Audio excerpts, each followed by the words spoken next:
नमस्कार, मैं अनुराग मुस्कान घंटी बजाओ शो में आपका स्वागत करता हूं। देखिए, हमारे देश में हर दिन 6 लोग भ्रष्टाचार की इमारतों के नीचे दबकर अपना दम तोड़ देते हैं। सवाल है कि लोगों की जान लेने वाले भ्रष्टाचार की इन इमारतों को बनाता कौन है? जवाब है, बिल्कुल है, जवाब है वो सिस्टम जो सरकारी पैसे की लूट को ही अपना धर्म समझता है। इस लूट के लिए वो कुछ भी कर सकता है, कुछ भी। बिना सीमेंट की छत बना सकता है या घटिया सरिया के पिलर खड़े कर सकता है, क्योंकि उस सिस्टम को इस बात से कोई फर्क नहीं पड़ता कि उनका लालच कितने लोगों की जान पर भारी पड़ता है। उत्तर प्रदेश के मुरादनगर में कल यही हुआ। शमशान घाट में लोग अंतिम संस्कार के लिए गए, लेकिन वहां घटिया सामग्री से बनाई गई छत ने मृतक के परिजनों की भी जान ले ली। अब इस घटना के जिम्मेदार लोगों की धरपकड़ की जा रही है। सरकार और प्रशासन सख्त कार्रवाई की बात कर रहा है, लेकिन सच ये है कि ये सब बातें सिर्फ बातें होती हैं। आज हम आपको दिखाएंगे कि किस तरह हर ऐसी दुर्घटना के बाद जवाबदेही तय करने के दावे हुए, दोषियों पर कड़ी कार्रवाई के वादे हुए, पर हुआ कुछ भी नहीं। इसीलिए जरूरी है कि आज आप घूसखोरी की जमीन पर भ्रष्टाचार की इमारतें बनाने वालों के खिलाफ जोरदार घंटी बजाएं। 8422 840000 पर।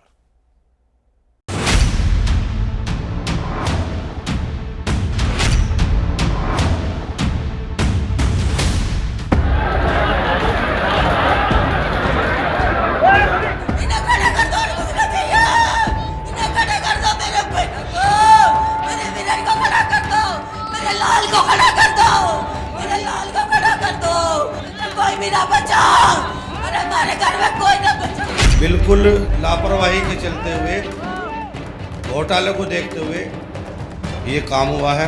भ्रष्टाचार को खत्म करें। जितने भ्रष्टाचार हुए ये सारे जेल के अंदर होने चाहिए।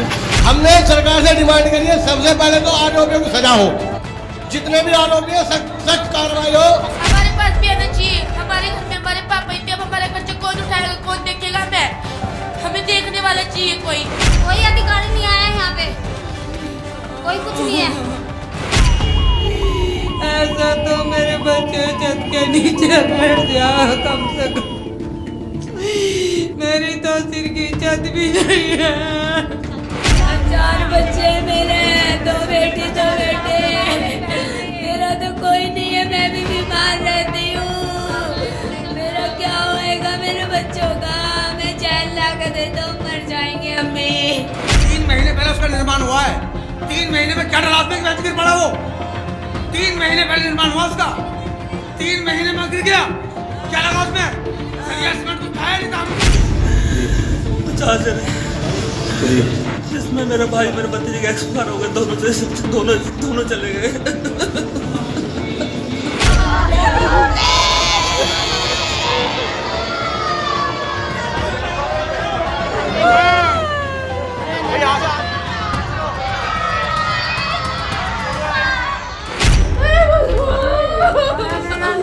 इस मासूम लड़की के आंसुओं का जिम्मेदार कौन है?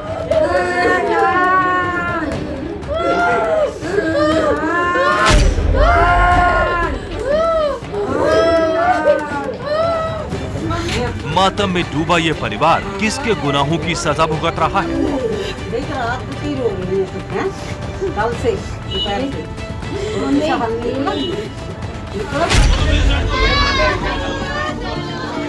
शामली के इस घर में उस वक्त आंसुओं का सैलाब बह निकला जब पिता पुत्र का शव एक साथ यहां पहुंचा।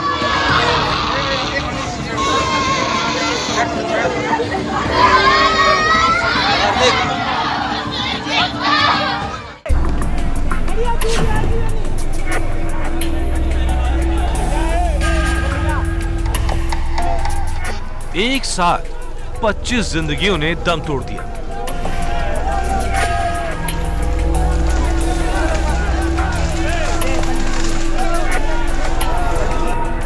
जिस शमशान में लोग किसी के अंतिम संस्कार के लिए गए थे, उसी शमशान में 25 लोगों की जान चली गई,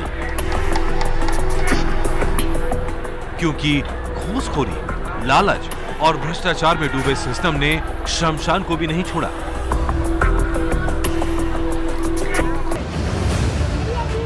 गाजियाबाद के मुरादनगर के इस शमशान में गिरा ये जानलेवा लापरवाही का वो लेंटर है जो एक बारिश भी बर्दाश्त नहीं कर पाया। 2 मिनट का मौन होता है, उसी के लिए खड़े थे। और जो वहाँ के पंडित जी थे हमें समझा रहे थे, खड़े ही थे, साथ के साथ ऐसा लगा ऊपर देखते देखते एक हमारे भाई साहब से वो कहने लगे जी बीच में तो चू रहा है, कैसे बना है ये। और हमारे अंकल थे वो कहने लगे जी 70 साल कैसे चलेगा जब अभी इसमें पानी निकल रहा है। इतने से आवाज़ आई जैसे बिजली कड़क रही हो। इतने देखा और देखते ही हमने ऊपर देखा, अब सेकंडों में हम पता नहीं हम बाहर कैसे आए। 11:30 बजे करीब उनका अंतिम संस्कार वहाँ हो चुका। उसके बाद पंडित जी ने बोला कि सब लोग वहाँ चले जाओ मौन धारण करने के लिए। तो कुछ लोग बारिश आने लगी थी, कुछ लोग वहाँ भटक के चले गए। मैं उनमें से था जो पीछे रह गया जाने के लिए हूँ। और 1 सेकंड में पलक झपकते ही सारा लैंडर वो नीचे आ गया।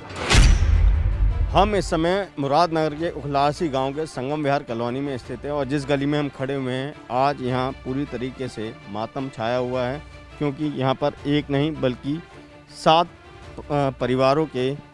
परिवारों के घर में जो है 8 सदस्यों की मौत हुई है। और ये आपको दिखाना चाहेंगे, आप देख सकते हैं कि हर घर के आगे आपको टेंट लगा हुआ नज़र आएगा।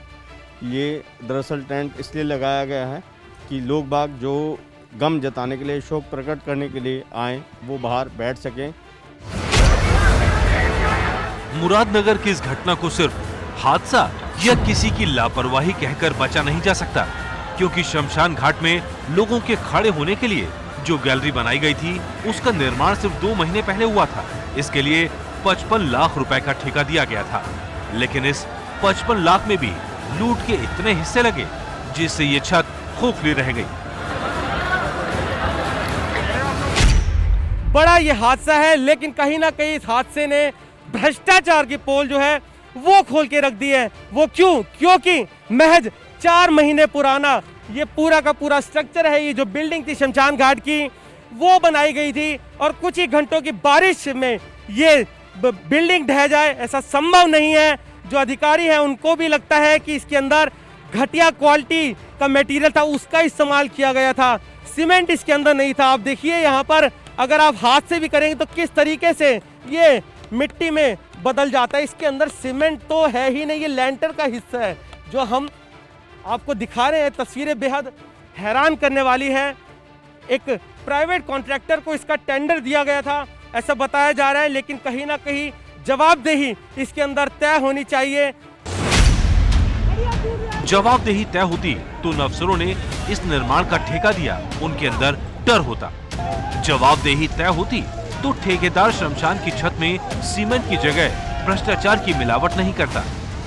जवाबदेही तय होती तो आज इन परिवारों को सड़क पर न उतरना पड़ता। भारी संख्या में लोग एकत्रित हैं और यहाँ पर सड़क जाम की हुई है। ये देखिए, ये परिजन है, इनमें गुस्सा भी है, इनसे पूछते हैं क्या अच्छा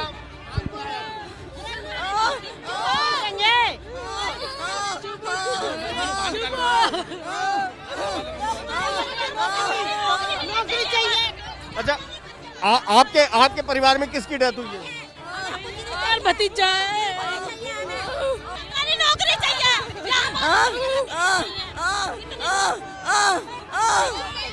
क्या नाम है? इन्हें खड़े कर दो, बस इन्हें खड़े कर दो और मुझे चाहिए। इन्हें खड़े कर दो, मेरे बहन को, मेरे विलन को खड़ा कर दो, मेरे लाल को खड़ा कर दो, मेरे लाल को खड़ा कर दो, मेरे जिनकी कोई भी ना बचा। अरे हमारे घर में कोई ना बचा। अच्छा, जिनकी डेथ हुई थी उनके नाम पता है? किसी से भी पूछ लो। प्रमोद है, रोबिन है। प्रमोद रोबिन, इनके घर में कोई ना। प्रमोद, रोबिन और नितिन भी है, रोबिन भी है, प्रमोद भी है। भतीजा मेरा, पोता मेरा, मेरा पोता भी चाहिए, मेरा भतीजा भी चाहिए, भांजा भी चाहिए।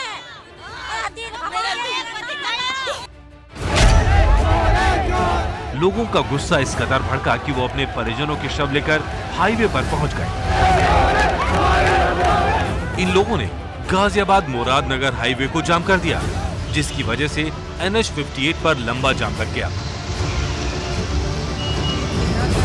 मुरादनगर के ब्रिज विहार के NH 58 पे खड़े हुए हैं और आप यहाँ देख सकते हैं एक और मृतक है ओंकार, जिनके शव को रखकर यहाँ पर जो है प्रदर्शन किया जा रहा है परिवारों की तरफ से, और ये लिखित में जो है एसडीएम ने दिया है। क्या एसडीएम ने क्या लिख के दिया है?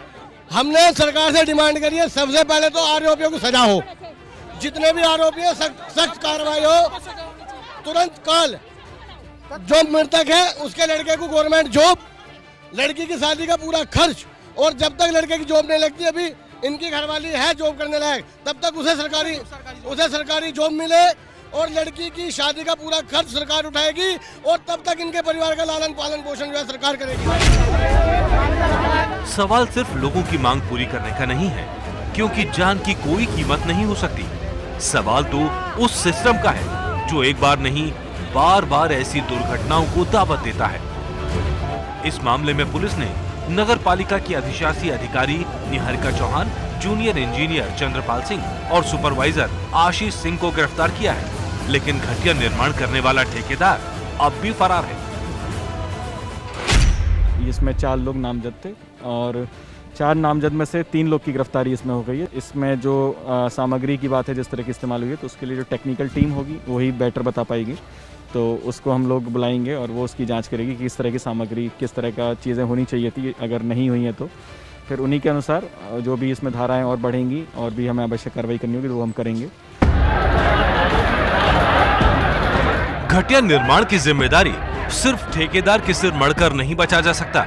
सवाल तो मुरादनगर नगर पालिका परिषद के चेयरमैन विकास त्यागी पर भी है, जिनकी देखरेख में ये निर्माण होना था। एबीपी न्यूज संवाददाता विपिन तोमर ने विकास त्यागी से इस बारे में फोन पर बात की। इसमें जो है वो लोग दोषी हैं जिन लोगों ने कार्य किया या जिन लोगों ने इस कार्य को जांच की। कहीं ना कहीं ठेकेदार और जांचकर्ता, जो लोग भी जांच करता है, वो लोग दोषी हैं। कि अजय त्यागी कोई ठेकेदार हैं जिनको ये टेंडर अलॉट हुआ था, वो कार्य कर रहे थे। इसमें जेई का बनता है कि जेई देखे कि कार्य कैसा हो रहा है, कैसा नहीं हो रहा है, तो जेई प्रथम व्यक्ति होता है हमारे यहाँ से जांच करता है। मुरादनगर के शमशान घाट में जिस गैलरी के निर्माण के लिए 55 लाख रुपए का ठेका दिया गया, उसके निर्माण में जिस तरह की सामग्री का इस्तेमाल किया गया, उस पर एनडीआरएफ की टीम ने भी सवाल उठाए। 25 लोगों की जान लेने वाले लेंटर के निर्माण में किस तरह से भ्रष्टाचार किया गया, इसकी पड़ताल के लिए एबीपी न्यूज संवाददाता विपिन तोमर एक सिविल इंजीनियर दुर्गेश पाल को साथ लेकर घटना स्थल पर पहुंचे। आप इस इंजीनियर की बातें सुनिए, देखिए कि आम आदमी की जिंदगी के साथ कैसे खिलवाड़ किया गया। जैसे आप 3 सूती बोलते हैं नॉर्मल भाषा के अंदर लोग, और अगर मैं बोलूँ सर 8 mm मतलब बेसिक रिक्वायरमेंट है किसी बिल्डिंग को खड़ी करने के लिए। जिस हिसाब की लाइक रूफ इस पर दिया गया था, लाइक ठीक है, उस हिसाब से इस प्लस लगे थे, इसके according minimum sir 12 mm use करना चाहिए था। 8 mm सस्ता होता है, इसकी जो बेयरिंग कैपेसिटी कम होती है, बिकॉज जब भी कोई सरिया मोटा होगा तो उसकी बेयरिंग कैपेसिटी ज़्यादा होगी। बेसिकली तो इसमें सर सीमेंट का बहुत ही कम यूज़ है। लाइक इसमें होता है ना 1:12 का पोर्सन, लाइक तो इसमें मेजॉरिटी उन्होंने क्या किया, कहीं ना कहीं पर रेट ज़्यादा मिला, इन्होंने सीमेंट का कम पोर्सन यूज़ किया। और जब भी किसी बिल्डिंग में सीमेंट नहीं मिलाओगे ना, तो बिल्डिंग में वो सरिये से अगर आप देखोगे सरिये से कहीं ना कहीं पर कनेक्ट नहीं हो पा रहा, सीमेंट बहुत ही कम कनेक्ट। उसके रीज़न ये चीज़ है कि सीमेंट का उसमें अच्छे से कनेक्ट ना हो पाने के पीछे सीमेंट का कम यूज़ होना कहीं ना कहीं पे। तो बट इतना सर होता है कि पिलर का स्पेसिफिक साइज होती है वो 4 से लेकर 6 फुट का होता है, किसी बिल्डिंग में गैपिंग रहता है। लेकिन इसके गिरने के बाद रीज़न जरूरी नहीं कि इसका पिलर का गिरने का रीज़न लाइक उस पर लाइक पिलर का कमजोर होना हो या पिलर का दूर होना हो। लाइक हो सकता है कहने के जो बिल्डिंग पे जो मेटल यूज़ किया, मेजर रीज़न निकल के आ रहा है कि जो आप सरिया देखोगे तो उसकी क्वालिटी लो है। मुरादनगर की इस दुर्घटना पर सख्त कार्रवाई करते हुए मुख्यमंत्री योगी आदित्यनाथ ने अधिकारियों को निर्देश जारी किया है। 50 लाख रुपए से अधिक लागत वाले हर निर्माण की जांच की जाए, उसमें इस्तेमाल सामग्री की गुणवत्ता को परखा जाए। लेकिन ये सवाल सिर्फ उत्तर प्रदेश का नहीं है और न ही इस तरह की घटना पहली बार हुई है। पिछले 5 साल में देश भर में 9,503 ऐसे ढांचे धराशायी हुए जिनके निर्माण में भ्रष्टाचार हुआ। भ्रष्टाचार की वजह से गिरी इमारतें या पुलों में 5 साल में 10,588 लोगों की जान गई। इसका मतलब ये हुआ भ्रष्टाचार की इमारतें हर दिन औसतन 6 लोगों की जान लेती हैं। लेकिन ना भ्रष्टाचार रुकता है, ना ऐसी इमारतें या पुलों का निर्माण, क्योंकि सबको पता है कुछ समय के हंगामे के बाद सब शांत हो जाएगा। कार्रवाई के नाम पर कागजों पर जांच चलती रहती है, लेकिन जमीन पर कुछ नहीं बदलता। ये तस्वीरें आपको याद होंगी जब मार्च 2019 में मुंबई के Chhatrapati Shivaji Maharaj terminus railway station का फुटओवर ब्रिज धराशायी हो गया था। उस हादसे में 6 लोगों की मौत हुई थी।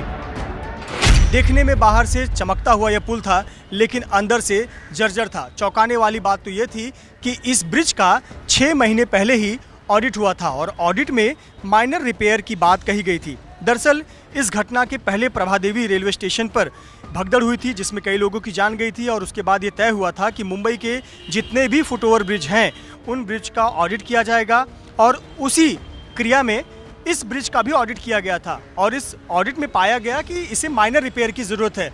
इसका मरम्मत भी किया गया, इसका रंग रोगन भी किया गया, पुताई भी की गई, लेकिन 6 महीने बाद ये पुल गिर गया। उस हादसे को हुए अब 2 साल होने वाले हैं, लेकिन आज भी ये फुटओवर ब्रिज बंद पड़ा है। इस पुल के रखरखाव की जिम्मेदारी बीएमसी के पास थी, इसलिए हादसे के बाद बीएमसी के 2 कर्मचारियों और एक ऑडिटर को गिरफ्तार किया गया, लेकिन कुछ महीनों बाद तीनों को ही जमानत मिल गई।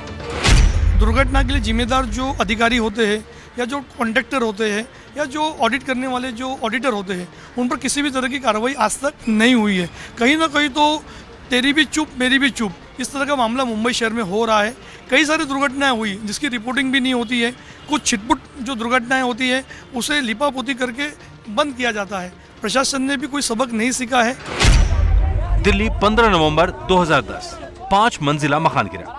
25 जनवरी 2020 कोचिंग सेंटर की इमारत गिरी। भ्रष्टाचार की जड़ें मुंबई से दिल्ली तक फैली हुई हैं। आपकी स्क्रीन पर 2 तस्वीरें हैं। एक घटना 10 साल पुरानी है, जब दिल्ली के ललिता पार्क इलाके में 5 मंजिला मकान गिर पड़ा, जिसमें 71 लोगों की मौत हो गई। शुरुआती जांच में एमसीडी ने 5 लोगों को दोषी माना, जिसमें सहायक इंजीनियर से लेकर टैक्स इंस्पेक्टर तक शामिल थे। लोगों का गुस्सा शांत करने के लिए उस वक्त 5 को सस्पेंड कर दिया गया, लेकिन फिर सभी को बहाल कर दिया गया। दूसरी घटना पिछले साल की है, जब भजनपुरा में कोचिंग सेंटर की निर्माणाधीन इमारत गिर पड़ी। इस हादसे में 5 बच्चों की मौत हो गई। मकान मालिक को गिरफ्तार कर उसके खिलाफ लापरवाही से मौत का मामला दर्ज किया गया, जिसमें अधिकतम 2 साल की सजा होती है। मई 2018 में वाराणसी के कैंट रेलवे स्टेशन के पास निर्माणाधीन फ्लाईओवर का एक हिस्सा गिर पड़ा। उस हादसे में 16 लोगों की मौत हो गई। इस पुल का निर्माण यूपी राज्य सेतु निगम कर रहा था।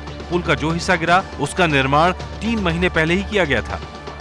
पुल जो बन रहा था तो हम लोग जा रहे थे, आते जाते समय उसका जो नीचे से पार्टीशन देते हैं लोग, वो थोड़ा बराबर नहीं दिए थे और उसी में गाड़ी कोई गया, थोड़ा सा धक्का लगा, इसके वजह से वो खम्मा गिर गया, सब ओवरब्रिज नीचे गिर गया। इस घटना के लिए यूपी ब्रिज कॉर्पोरेशन के 7 इंजीनियरों और एक ठेकेदार को जिम्मेदार मानते हुए उनके खिलाफ केस दर्ज हुआ, उन्हें गिरफ्तार किया गया।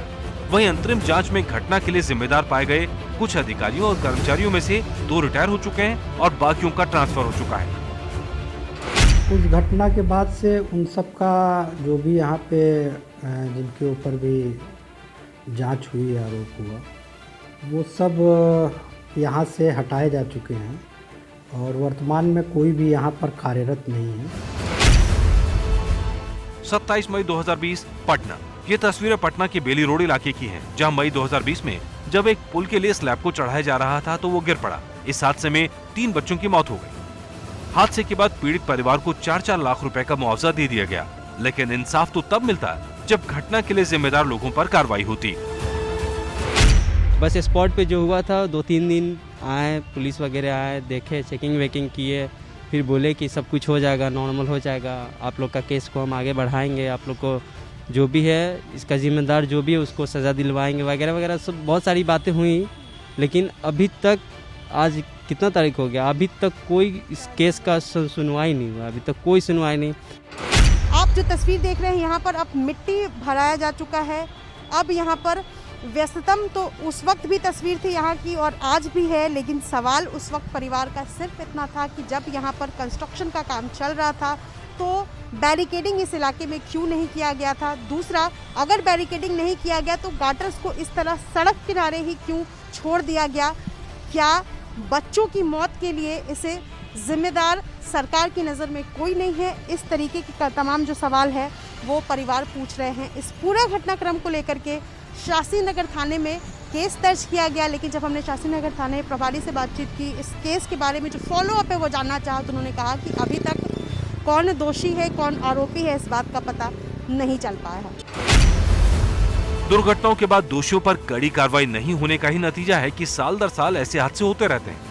सरकारी अफसरों से लेकर इंजीनियर और ठेकेदारों के बीच पैसों की बंदरबांट चलती रहती है और आम आदमी इस भ्रष्टाचार की कीमत अपनी जान देकर चुकाता रहता है।